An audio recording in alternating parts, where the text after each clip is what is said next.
E buonasera, sono Amedeo Palumbo, sono di Napoli, ho 28 anni. Salve. Salve. Salve. Allora, per loro due caffè. Ah? Per loro due caffè. Scusate, non ho capito. Potete ripetere? Va bene così. Come volete.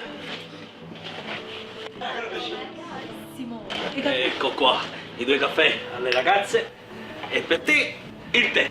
Veramente avevo chiesto anche un caffè. No, perché non si è capito, voi parlate a denti stretti. Io ve l'ho chiesto pure, però voi avete detto 2 caffè e... Ce la farai. Ma che ce la farai? Ehi, la tazza si è rotta! Bello, a me chi me la paga la L'esperienza tazza? un po' più di risalto l'ho avuto proprio ultimamente con Vincenzo Salemme nel film che uscirà a marzo, Una festa esagerata, una figurazione speciale, però è stata una bella esperienza. Teatralmente, tra quelle professionali, ho avuto modo di lavorare con Mimmo Sepe, un attore napoletano. E poi chi vivrà vedrà.